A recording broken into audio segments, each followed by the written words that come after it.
The impact of being a part of and seeing a live performance cannot be explained completely. It's a intimate experience where you are connecting with a story, you're connecting with the art form, and it's food for the soul.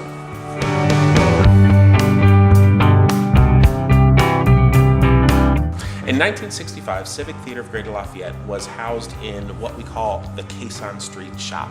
It was a cinder block building that we built early on in the 50s or 60s when we were doing shows at Sunnyside Middle School. By 1975, Civic Theatre had gotten to a point where we needed to expand, we needed to grow. So the board started to look for a more permanent home. Jim Stiganga, who was a political science professor and a member of the board of directors at the time, discovered and fell in love with the Monon Depot. The Monon Depot was unused at that time. It had been used as a train station through, I believe, the 1950s, and at the point where we purchased it, it was abandoned. So it was this big abandoned building. There were holes in the ceiling, there were pools of water all over the floor. It was a mess. But Jim saw the potential. Structurally it was sound, but there was no plumbing, there was no electricity, and we were retasking the entire building. And the auditorium, as we see it now, had not only no electricity, but we have the lighting catwalks, all the lighting grids, the seating. None of this existed. We had to create it all. And they ended up with this lovely, intimate little thrust stage where the audience is no more than 15 to 20 feet away from the action at any given point. So we took what was at one point going to be torn down. It was an abandoned building. It was just a blight on the city. And we have transformed it into a cultural jewel where 155 people come and see live theater 90 sometimes a year.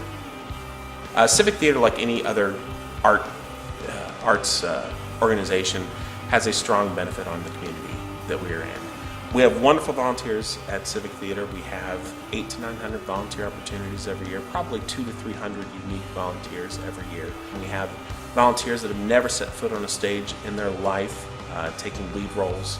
We also have sometimes retired professional actors and stagehands that still want to keep their hand in it, so they'll come. We have a small staff of 3. The volunteers do the rest. Everything from our 15 performances here at the Monon, productions here at the Monon Depot Theatre, our productions that we do out at the amphitheater, all of our classes, all of our outreach opportunities, all of that is possible because we have a great core of volunteers. Like most businesses nowadays, we are facing tough economic times in our country. The way that impacts Civic the most is how it impacts the big corporations that we have in town.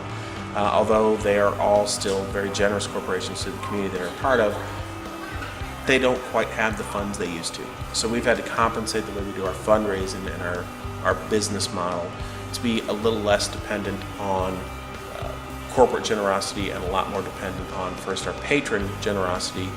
We sell 90% of all of our tickets here at the Monon Depot Theatre, and that kind of outpouring of support from the community is what makes it possible to stay afloat and stay in the black at least sometimes. And we're now looking at what we can do now.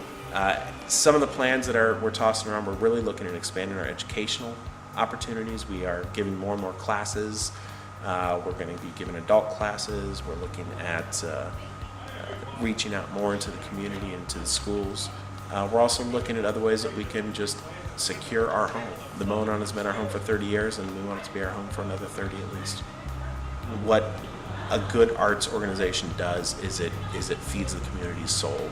It gives the community a place to speak, a place to experience life in a heightened way. The experiences that only being in theater or a gallery or listening to a great piece of music, you can't find that any other way.